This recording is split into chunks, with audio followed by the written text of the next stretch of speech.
Hey, bienvenue à tous, ici Christian Dion, l'épisode numéro 2 de la revue de presse agricole. On est aujourd'hui le vendredi 3 novembre 2023.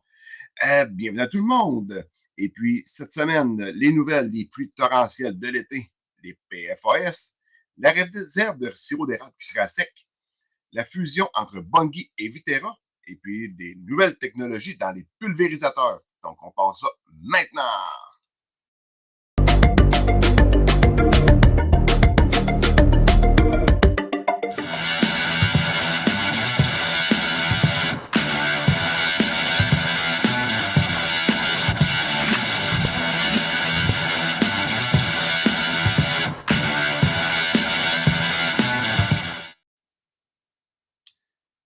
Donc, bienvenue à tous.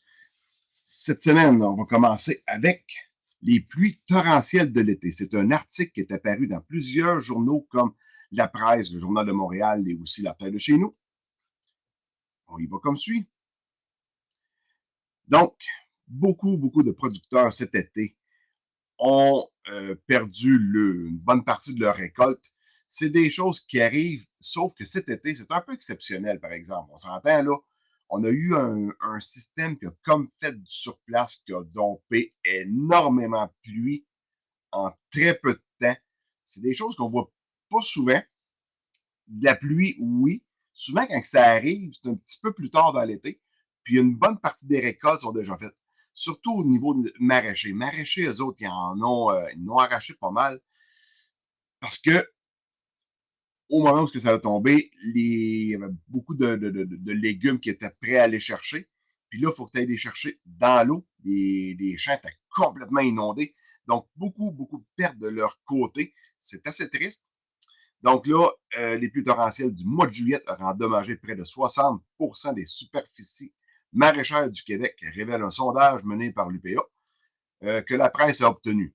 Tout le monde l'a obtenu, pas rien que la presse. Les champs ravagés par ces averses historiques ont enregistré 42% de pertes du jamais vu, reportent plusieurs associations d'agriculteurs. Oui, les maraîchers y ont goûté. Nous autres, moi, j'étais en grande culture. Moi, j'ai des terres au ras le lac Saint-Pierre. On a une rivière, il y a une rivière qui s'appelle la rivière Brielle. Elle est bouchée. Fait que toute l'eau, quand elle s'est mise à couler, elle pognait le bouchon, puis ça a refoulé sur les terres d'en-bas où est-ce qu'on cultive. Mine de rien, là, pratiquement tout le monde a eu le terre scrappé, fait que toute l'assurance récolte a embarqué là-dedans. On n'a pas eu le choix ben. Moi, j'avais loué une terre, rendement zéro. Ma terre à moi, qui est un petit peu plus haut que le restant, j'ai récolté à peu près 8 tonnes à 42 acres. Et puis cette semaine, je vais aller, probablement en fin de semaine, je vais aller chercher le maïs. Le maïs aussi, là, la financière est allée évaluer ça. Et puis, elle évalue 24 tonnes dans 27 acres. C'est même pas une tonne à l'acre à peu près aller le chercher. Pourquoi je vais le chercher? C'est parce que j'avais pas la clause abandon. Je cultive depuis 2003, c'est la première fois où j'aurais eu besoin de la clause abandon. Donc, c'est là qu'on apprend des fois quand il arrive des événements comme ça, savoir si tu es bien assuré ou mal assuré. Dans mon cas, juste à cause de ça, j'étais mal assuré. Mais écoute, c'est des choses qui arrivent, sauf que c'est vraiment ordinaire, surtout dans notre cas. Euh, c'est pas de notre faute si la terre a inondé. Je veux dire, c'est parce qu'il y a une rivière qui est bouchée. Euh, Puis surtout quand il mouille gros de même dans l'été, il y a bien du monde. Ah, pourtant c'est drainé, je comprends pas. Un drain, c'est pas un siphon. Ce que ça prend pour bien égoutter la terre, c'est un bon nivelage. Quand il y a des coups d'eau, c'est le nivelage qui va faire la job, c'est pas les drains, c'est ça. Les drains, c'est pas un siphon. Un trou d'eau va rester un trou d'eau même si c'est drainé. Donc, c'est ça. Puis, côté maraîcher, c'est sûr que c'était pas évident parce que là, puis côté grande culture aussi, parce que quand les pluies sont arrivées, il y avait quand même pas mal de céréales qui étaient au moment de la floraison. Donc, il faut aller appliquer des fongicides. Là, tu peux pas vraiment aller en appliquer parce qu'il fait rien que mouiller. C'est pas évident. Euh, les céréales de printemps, beaucoup de toxines, pas de rendement. Les céréales ont couché à terre, tu sais, c'était le bout de la merde d'aller récolter ça. Imaginez, côté maraîcher, Où est-ce que là, souvent, il y a des légumes qui sont plus sensibles à la pourriture. Fait que quand que ça trempe dans l'eau, c'est pas évident. C'est pas évident parce que là, les maladies embarquent là-dedans. Donc là, tu as une perte de rendement. Puis quand tu essaies d'aller appliquer des fongicides pour essayer de sauver ta culture, ça augmente ton coût de production. Fait que là, le coût à la tonne augmente. Fait que tu sais, t'es comme dans c'était un pattern vraiment là, ordinaire cet été. Euh, mais habituellement, quand on a des coups d'eau de même, ça arrive plus tard. Il y a pas mal de légumes qui sont sortis du champ. Mais bon, c'est des choses qui arrivent, c'est vraiment ordinaire. Mais est-ce que c'est des changements climatiques? C'est un phénomène météo qui est arrivé là. Donc, c'était sec au printemps. Un moment donné, il y a eu un phénomène météo comme de quoi que les vents du nord sont mis à pousser, puis ça a comme jammé un peu le courant qui arrivait du sud, qui était chaud et humide. Fait que ça a tout dompé l'eau à quasiment la même place. C'est. Mais ça, c'est les changements climatiques. À chaque fois que de quoi, c'est les changements climatiques. Comme ce que j'avais dit la semaine passée avec un article, un automne chaud, c'est la météo. Des automnes chauds, des dizaines d'automnes chauds, c'est le climat. Là, on a eu un mois de pluie. Mais tu sais, on est au Québec, là. Au Québec, de la pluie, c'est commun. Il y en a eu plus que d'habitude. Au Québec, on a quasiment un climat de marde, en fait, là. On a un climat de marde. Donc, de la pluie, tu sais, s'il ne mouillait pas au Québec, jamais que les terres auraient été dans la forme qui sont là. Toutes des planches étroites, faites dans le sens que ça penche. Pour que, tu sais, ils ont fait ça de même, là, pour que ça y goûte. Il n'y a pas le choix de faire ça de même. Puis d'après moi, c'était vraiment inspiré des Pays-Bas. Les Pays-Bas, elles autres, ils cultivent en dessous du niveau de la mer. Fait que, ils sont habitués de gérer l'eau. Donc, les planches dans ce pays-là, là, vraiment en Hollande particulièrement, là, c'est toutes des planches étroites dans le sens que ça penche. Donc, d'après moi, ça t'a inspiré de ça. T'sais. Sinon, les terres n'auraient jamais été boulées pour faire des demi-arpents ou des trois quarts, des planches rondes qu'on appelle. Là. Parce qu'ailleurs, dans les cantons, ça n'a pas été fait comme ici au Québec. Donc, tu sais, de l'eau, on est habitué de gérer ça. Là, on a eu à gérer pas mal plus que d'habitude. Bon. Fait que c'est la partie plate des choses, mais c'est pas quelque chose qui est hors du commun d'une certaine façon. Ensuite de ça, partager l'écran. Une autre nouvelle. Ouais, ça, c'était. J'ai vu ça dans le bulletin des agriculteurs et aussi dans la terre de chez nous.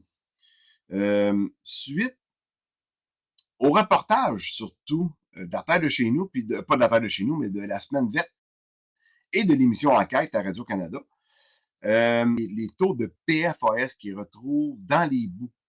Donc, là, suite à ça, ils ont dit, ah, on pourrait peut-être faire de quoi. Donc, ils vont émettre des nouveaux seuils pour qu'on puisse appliquer les boues dans le champ, donc pour avoir le moins de PFAS possible. Déjà que moi, j'utilise du Digesta de Saint-Hyacinthe, de la ville de Saint-Hyacinthe, qui arrive de l'usine de biométhanisation, dans le fond, avec toutes les boues arrivent à l'usine et ils retirent le gaz, et puis la boîte qui reste des silos, c'est ça, dans le fond, qui est appliqué au champ. On a des analyses, mettons, pour tout ce qu'il y a dedans, azote, phosphore, puis tous les éléments mineurs que certains vont appeler aussi métaux lourds, mais les éléments mineurs, métaux lourds, ça c'est pas mal dans la même catégorie, je pense. Mais on n'avait pas le. Est-ce qu'on a le taux de PFAS dedans? Je pense que non. On dirait que.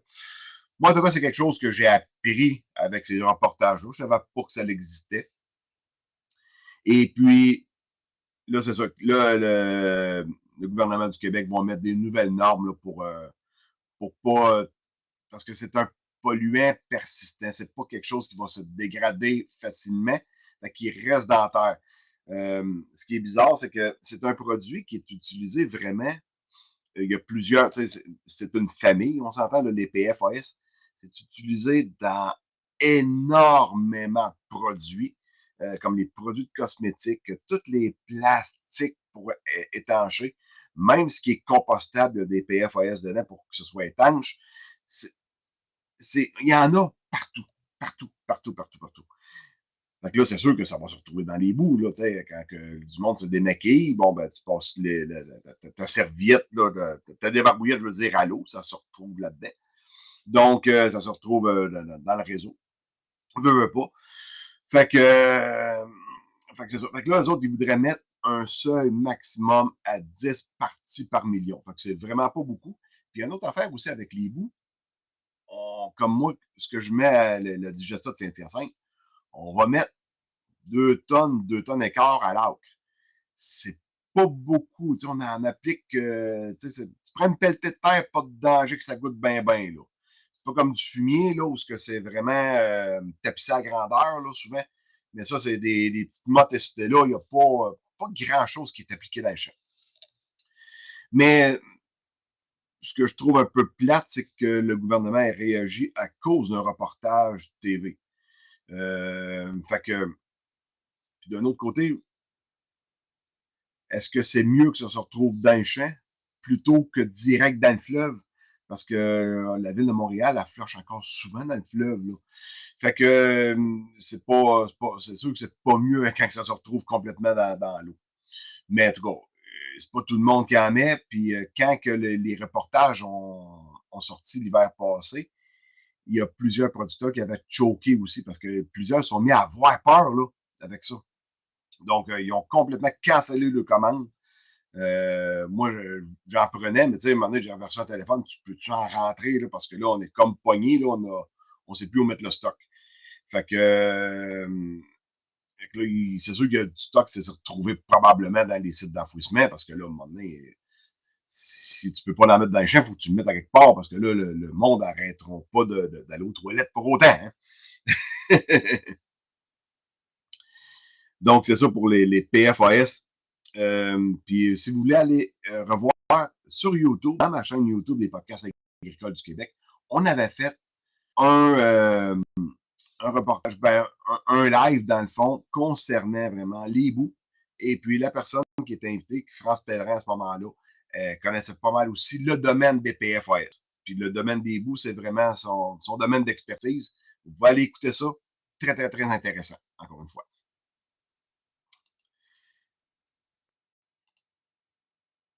Donc, ensuite, une nouvelle qui est apparue dans la Tribune. Ça, je pense, c'est le journal de Sherbrooke. Probablement qu'il y en a qui ont vu passer ça sur les réseaux sociaux, surtout via François Lambert. Fait que lui, dans le fond, c'est un acheteur de sirop d'érable parce qu'il produit beaucoup de trucs à manger à partir de sirop d'érable. Il a commencé avec sa production, puis à un moment donné, ça s'est mis à monter. Puis, il a commencé à acheter des barils pour pouvoir faire de la transformation. Et puis, là, ce qu'il avait dit, c'est qu'il avait appelé la fédération pour avoir du sirop. Et puis, finalement, il n'a pas été capable de avoir. Tout ce qu'il pouvait avoir, c'était du sirop biologique parce que c'est tout ce qui resterait dans la réserve. Là, c'est sûr que là, tout est parti un peu de travers. Là, c'est pas bon. La gestion de l'offre là-dedans, ça marche pas. Blablabla. Bla, bla, bla. Mais ça fonctionne. Il n'y a pas de problème. Et oui, ils ont été capables de monter une réserve stratégique, là, les PPAQ, les producteurs et productrices acéricoles du Québec. Sauf que quand il arrive des mauvaises saisons, comme c'est arrivé en 2003, surtout tout ce qui était un peu plus au nord puis vers l'est, là, et eux autres faisaient trop froid pour que ça coule. Donc, ils vont arriver peut-être à 50% de leur production. Mais là, si les ventes à l'international sont bonnes, puis que tu n'es pas capable de produire parce qu'il ne fait pas beau, et tu n'as pas la température pour que ça coule, à un moment donné, tu vas piger dans la réserve, puis à un moment donné, ça peut arriver que la réserve, elle tombe vide. Puis, tu sais, avec le système de contingent, la production n'est pas limitée. Contrairement à ce que le monde peut dire, la production n'est pas limitée. Tout le monde va avoir le maximum de rendement. Nous autres, si on était capable de produire 8 livres à l'entaille à chaque année, on le ferait, même si on aurait un contingent plus bas. Dans le fond, ce qui est limité, c'est les paiements aux producteurs. Donc, si tu as un contingent, par exemple, de 10 000 livres, tu produis 15 000 livres, ben, tu vas être payé sur le 10 000 livres. Donc, le 5 000 livres over, il va aller dans la réserve stratégique. Si l'année d'après, ta saison est un petit peu moins bonne, tu produis 9 000 livres au lieu d'en produire 10, ben, tu vas pouvoir aller prendre le 1000 livres qui est dans ta réserve à toi, si tu veux, pour pouvoir aller te faire payer et être payé à 100% de ton contingent. C'est un système qui était. C'est sûr que ça fait des mécontents au début parce que tu produis over ton contingent, puis là, tu n'es pas payé pour ça. Mais le sirop est à toi. Il n'a pas été volé, là. Il est à toi. C'est comme si tu avais de l'argent à la banque qui ne rapportait pas d'intérêt. Mais au cause que tu as une bad luck, tu peux aller en rechercher. Ça, tu sais, le système il était quand même bien bâti. Fait que les ventes sont bonnes à cette heure. C'est peut-être plat. Mais moi, je vois ça quasiment, tu sais, si la réserve est vide, je vois ça quasiment d'une bonne manière. Parce que ça veut dire que les ventes sont bonnes, le produit est bon. Fait que, sauf que là, c'est à nous autres de produire le plus possible. Mais là, ça ne marche pas tout le temps à tous les ans. Là, la Fédération des producteurs, ben, les PPAQ, en fait, émettent des nouvelles entailles. Ils font comme des tirages pour avoir plus d'entailles. Ça, je pense que ça pourra peut-être débarquer cette partie-là. Quand tu es prêt, tu pourras faire une demande. Quand tu es prêt à faire couler ta cabane à sucre, tu pourrais peut-être faire ta demande pour avoir du contingent. Tu sais, ça serait peut-être moins rushant parce que là, c'est comme toutes des grosses périodes. Là, tout le monde reçoit toute tous les ingénieurs forestiers, par exemple. Là, ils ont bien du stock à faire tout en même temps parce que là, ils en émettent bientôt. Fait que, tu sais, pour un peu mieux répartir l'ouvrage. Puis souvent, un autre des problèmes que je vois, c'est que quand tu, pars, tu fais faire ton plan d'ingénieur, après ça, tu envoies tous tes papiers à la fédération, bang, tu as du contingent. Sauf que ta terre à bois n'est pas bûchée, puis tu n'as pas d'expérience, puis tu ne sais pas par où commencer. Fait que, puis là, après ça, c'est tous les appels des installateurs. Puis là, à un moment donné, ça finit que ça coûte assez cher, acheter le stock. Puis, fait que, je pense qu'il y a peut-être un peu peut-être revoir un peu cette partie-là. C'est sûr que c'est plus facile d'avoir un financement si tu as un papier de la fédération qui dit que tu as le droit du contingent pour pouvoir installer ton érablière. Sauf que quand tu n'as rien de fait, c'est d'ouvrage. Tu sais, moi, j'avais acheté en août 2021. En décembre 21, j'ai eu du contingent. Fait que j'avais déjà appelé l'ingénieur forestier pour qu'il puisse venir visiter la terre pour avoir le plan d'ingénieur pour pouvoir envoyer ça à la fédération. Tu sais, de ne pas en avoir bien dans ma situation, là, je vais dire qui ont acheté et qui ont eu du contingent tout de suite après. Mais tu sais, on a déjà de l'expérience, nous autres, là-dedans. Donc, on savait que bûcher, il fallait tout mettre les tuyaux à terre. On a débâti la cabane, on a rebâti. J'ai commencé à produire en 2023. Quelqu'un qui n'a pas d'expérience là-dedans, puis que 100% de la terre à bûcher, parce qu'il y a gros ménage à faire. Puis après ça, toute l'installation des broches, puis des tuyaux, puis il y a de l'ouvrage là-dedans. Là. C'est de l'ouvrage en tabarouette. Là. Quelqu'un qui reçoit un contingent pour 25 000 en taille, là, eh boy, je suis pas certain qu'il va arriver à temps là, au bout de 2 ans. Là, je pense à 3 ans pour installer quand tu reçois ton contingent.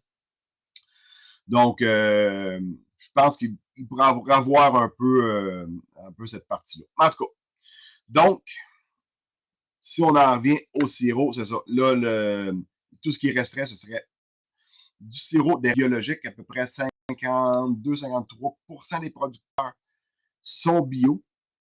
On s'entend que la différence entre le bio et non bio, la ligne est très mince. Je me plais quasiment à dire que la seule différence entre les deux, c'est la passe. Mais tu sais, il y a des produits de nettoyage qu'on ne peut pas utiliser durant la saison, par exemple. Là. Donc, nous autres, dans notre cas, on nettoie gros à l'huile de bras. Là. On a des lave-pans, mais il faut frotter à mitaine, mais tu sais, on n'utilise pas de produits. Dans le restant, les normes d'entaillage, c'est toute la même affaire. Et pour ce qui est du plomb, dans le bio, c'était comme un an avant tout le monde, qu'il fallait être aux normes californiennes là, pour le bio, pour le plomb. Fait que c'est ça. Fait que 2023 était quand même une petite saison. Ça a épuisé la réserve. Fait que c'est plat. Mais c'est ça. Fait que là, il peut continuer à acheter du sirop bio. Tous ces prix étaient faits en fonction du sirop non bio. Fait que là, il se retrouve avec du sirop qui va coûter à peu près 22 cents la livre de plus. Et puis, c'est comme bien grugé directement dans ses profits. Donc, c'est ça pour côté sirop d'érable. C'est drôle qu'il y ait juste lui qui en a parlé, puis la tribune qui sont partis dans son post Facebook pour parler de ça. Mais situation, il resterait encore du sirop. L'autre affaire, il y en a qui pensent qu'il y a du monde, des producteurs qui achètent des barils à 250$ en stainless pour mettre du sirop dedans puis le stocker à cabane. Pour sûr qu'il y ait bien du monde qui fasse ça, là. Ça coûte de quoi, là, acheter des barils. Donc, quand tu as de l'over-quota, tu l'envoies pareil à la fédération. Ils font tout le temps la moyenne des 3 dernières années pour savoir si tu augmentes ton contingent ou s'il diminue en fonction de tes récoltes passées. Mais dans ce cas-là, si tu ne l'envoies pas, ben, ton contingent ne peut pas augmenter. Donc, si tu envoies tout le temps ton hors-quota à la fédération, ton contingent va augmenter. Donc, je ne vois pas pourquoi il y aurait du monde qui garderait du sirop chez eux pour le fun de même. Donc, puis en plus de ça, quand il est chupé à la fédération, eux autres, ils le traitent. Je pense qu'ils leur bouillent, ils leur filtrent, puis ils remettent ça dans le baril à eux autres, puis ils te retournent tes barils. Fait que, au moins, tu sais, quand il est rendu là-bas, il est en sécurité, puis si jamais il y a un baril qui pop, peu importe, mais ça, c'est leurs assurances à eux autres. C'est pas toi qui vas l'avoir assumé là, personnellement. Là. C'est un baril qui surit à cabane, par exemple. Arrêtez le partage. Fait que, quatrième nouvelle. Dans le marché des grains. Bunge, je ne sais pas si vous connaissez ça, on ne le voit plus vraiment ici au Canada parce que ça porte un autre nom, c'est G3 Canada. Donc, G3, c'est Global Grain Group. Donc, ça, c'est Bunge qui est propriétaire de ça. Il y avait les actifs de la Commission canadienne du blé, parce que quand la Commission canadienne du blé, quand le fédéral avait mis fin à ça, c'est arrivé en 2012, la Commission canadienne du blé était devenue comme un broker, comme n'importe quel autre acheteur de grains. Donc, Bunge, la Commission canadienne du blé et aussi des intérêts de l'Arabie saoudite ont formé une compagnie qui s'appelle G3. Donc, au Canada, c'est quand même assez gros. Ils ont plusieurs plants dans l'Ouest. Et puis, ils gèrent aussi des ports comme Thunder Bay, Vancouver, puis aussi au Québec. Probablement à Hamilton, puis au Québec, il y a le port de Trois-Rivières, puis le port de Québec que G3 gère. Viterra, de leur côté, c'est une compagnie qu'on voit surtout dans l'Ouest. Au Québec, ils sont beaucoup moins présents, mais dans l'Ouest canadien, c'est gros. Puis c'est aussi des compagnies qui sont mondiales, en fait. Bunge, c'est à l'international. C'est pas juste au Canada. Donc, Viterra, comme je disais, c'est fort dans l'Ouest, mais ils contrôlent aussi des ports. Thunder Bay, je sais qu'ils ont Thunder Bay, Vancouver, puis à Montréal. Tu sais, si vous passez sur l'autoroute 20, puis vous voyez l'autre bord, le port de Montréal, de l'autre côté, maintenant on voit ça, là, une bâtisse qui est écrit Viterra. Puis ils ont aussi acheté l'usine de trituration d'huile qui s'appelait à l'époque TRT Edgo, avec en cours dans le parc industriel.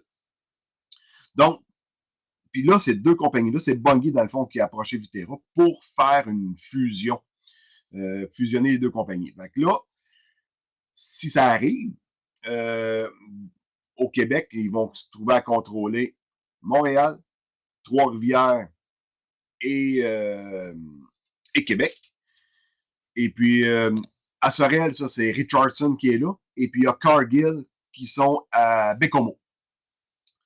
Donc, on aurait un gros joueur qui contrôlait 3 ports au Québec. Est-ce que c'est une bonne chose? Est-ce que c'est une mauvaise chose?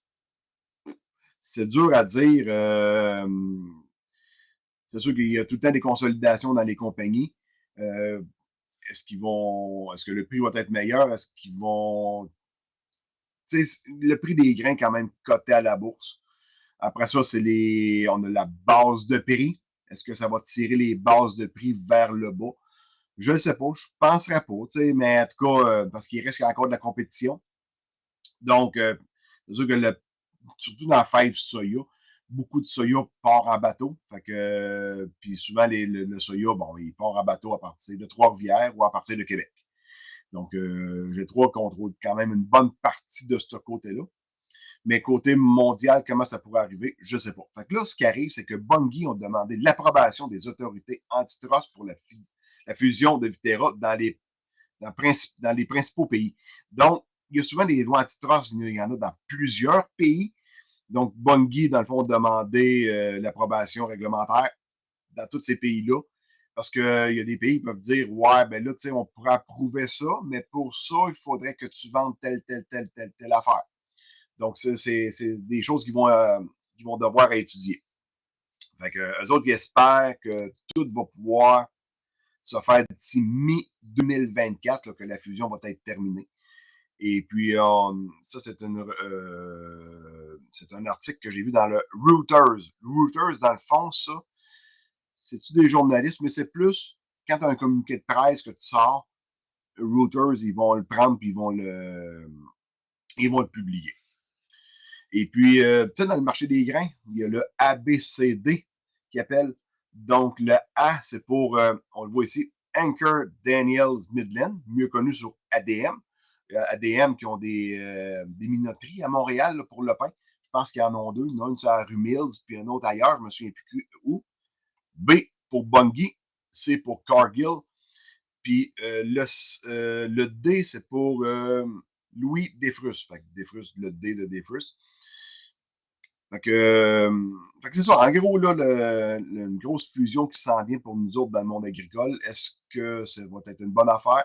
Je sais que le gouvernement fédéral voulait étudier ça parce que eux autres, le gouvernement fédéral, ils se demandaient pour la vitalité économique de l'entreprise. Est-ce que la compagnie va continuer à faire de l'argent?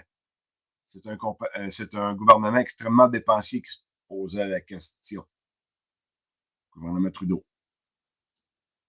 Pour ceux qui aient vraiment la compétence pour faire ça, ce gouvernement-là. Donc, arrêtez le partage. La dernière nouvelle que j'ai trouvée dans le Country Guide.